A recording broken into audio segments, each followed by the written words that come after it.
Assalomu alaykum aziz tinglovchilar. O'zimni tanishtirib o'tsam, ism familiyam G'aniyeva Gulhayo. Bugun sizlar bilan pedagog kasbiga kirish fanidan o'qituvchining axloqiy fazilatlari va kasbiy etikasi haqida video dars orqali gaplashib o'tamiz. Demak, mavzumiz o'qituvchining axloqiy fazilatlari va kasbiy etikasi. Bugungi darsimizga biz mavzumizning rejasi sifatida o'qituvchi shaxsiga qo'yiladigan axloqiy talablar, pedagogik etik me'yorlar va ularning kasbiy faoliyatdagi roli, kasbiy etikaga zid holatlar va ularni bartaraf etish usullari, o'qituvchi shaxsiy namunasi axloqiy tarbiyasi manbai sifatida o'qituvchilarning kasbiy etikasini rivojlantirish mexanizmlari haqida gaplashamiz. O'qituvchi kim?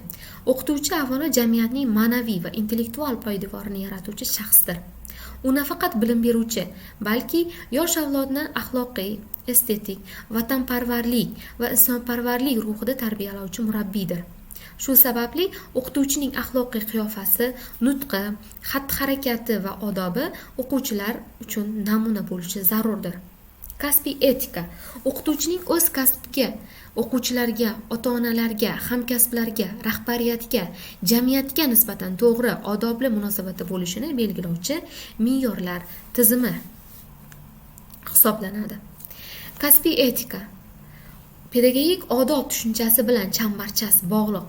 U quyidagilarni o'z ichiga oladi: kasbiy burchni anglash va unga sadoqat, o'qituvchi sha'nini saqlash, o'quvchi shaxsini hurmat qilish, o'quvchi shaxsiy hayotiga aralashmaslik, kasb sirlarini saqlash, jamoada ijobiy psixologik muhit yaratish. O'qituvchi etikasi me'yorlari 3 ta yo'nalishda ko'rinadi. Demak, birinchi yo'nalish bu pedagogik etika. O'qituvchining o'quvchilarga bo'lgan munosabati bu pedagogik etikasi hisoblanadi. Ikkinchisi kasbiy hamkorlik etikasi. Bu o'qituvchining hamkasblar, rahbariyat, ota-onalar bilan aloqasida odobni saqlashi. Va uchinchi yo'nalishimiz shaxsiy etika bo'lib, bu o'qituvchining o'z kiyinish madaniyati, nutqi, yurish-turishida ko'rinadi. Kasbiy etikaga zid holatlar ham mavjud bo'lib, biz bularni quyidagilarda ko'rishimiz mumkin. Ya'ni adolatsizlik, qo'pol muomala va hurmatsizlik, mas'uliyatsizlik va loqaydlik, sir saqlamaslik va shaxsiy hayotga aralashish, korrupsiya va manfaatparastlik, kasbiy sirni oshkor etish va hamkasblarni obro'sizlantirish, pedagogik madaniyatning sustligi. Bular kasbiy etikaga zid holatlar hisoblanadi. O'qituvchi shaxsiga qo'yiladigan axloqiy talablar. Zamonaviy o'qituvchi bakalavr qiyofasida quyidagi fazilatlarda namoyon bo'lishi kerak. Ya'ni jamiyat ijtimoiy hayotida ro'y berayotgan o'zgarishlar mohiyatini chuqur anglab yetishi hamda bu borada o'quvchilarga to'g'ri, asosli ma'lumotlarni bera olishi lozim.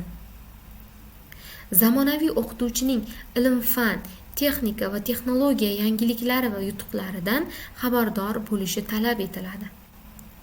O'z mutaxassisligi bo'yicha chuqur, puxta bilimga ega bo'lishi, o'z ustida tinimsiz izlanishi lozim. Kasb madaniyati quyidagi tarkibiy qismlardan iborat. Ya'ni o'qituvchining kasbiy madaniyati quyidagi qismlardan iborat ekan. Bular: bilim va malaka madaniyati, fan sohasidagi chuqur bilim, pedagogik mahorat, darsni tashkil etish, o'quvchi bilan ishlash uslubi. Axloqiy madaniyat, yuqori odob, insonparvarlik, ijobiy fazilatlar hamda nutq madaniyati, to'g'ri, chiroyli, ta'sirchan so'zlash qobiliyatidir. O'qituvchi mulohazali, bosiq bo'lishi va murakkab vaziyatlar hamda ziddiyatlarni bartaraf etishni uddalashi kerak. Munosabatlarni ijobiy boshlash uchun avvalo suhbatdoshning muvaffaqiyatlari e'tirof etiladi va uning salohiyatiga ishonch bildiriladi. Salbiy holatlardan boshlashdan saqlaniladi. O'qituvchi muallimlarning shaxsiy ijtimoiy fazilatlariga, sifatlariga azaldan e'tibor qaratib kelingan va har bir zamon talabidan kelib chiqib, pedagogga qo'yiladigan talablar takomillashib, murakkablashib boravergan. Olib borilgan tadqiqotlar har qanday pedagog quyidagi ijtimoiy sifatlarga ega bo'lishi shart ekanini ko'rsatadi. Ya'ni, birinchidan, pedagog kasbining jamiyat hayotidagi o'rnini, paydo bo'lish tarixini yaxshi bilishi kerak. Chunki pedagogika tarixini o'rganish jarayonida kishi pedagogik faoliyatning insoniyat hayotidagi o'rnini, pedagogikadagi asosiy qonun-qoida va tamoyillarning shakllanish tamoyillarini bilib olishadi. Ikkinchidan esa, bo'lajak pedagog intellektual faoliyatining umumiy tomonlari, tafakkur, xotira, qabul qila olish, ko'z oldiga keltirilishi e'tiborni, xulq-atvor, madaniyat va shu jumladan pedagogikaviy aloqasini egallagan bo'lishi shart. Uchinchidan, o'qituvchi falsafani yaxshi bilishi kerak. Chunki falsafa odamga abstrakt fikr yuritishni o'rgatadi. O'qituvchi auditoriyaga kirganda unda abstrakt tafakkur sust rivojlangan bo'lsa, o'zini yo'qotib qo'yadi. Shu bois ham o'qituvchi o'zi aytayotgan bilimlarini aniq bilishi va o'zgalarning diqqatini o'ziga jalb qila olishi lozimdir. Va shuning bilan bugungi pedagog kasbiga kirish darsimizning pedagogga qo'yiladigan fazilatlar, kasbiy etika qoidalari, me'yorlarini biz yuqorida qisqacha bo'lsa-da ko'rib o'tdik va sizlarga ushbu nazorat savollarini berib qolaman. Ya'ni o'qituvchi jamiyatning ma'naviy va intellektual poydevorini yaratuvchi shaxs ekanligini izohlaymiz. Kasbiy etika nima va u qanday munosabatlarni belgilaydi? Pedagogik odob tushunchasining tarkibiy qismlaridan 3 tasini sanang. Masalan, kasbiy burchni anglash, o'quvchi shaxsini hurmat qilish.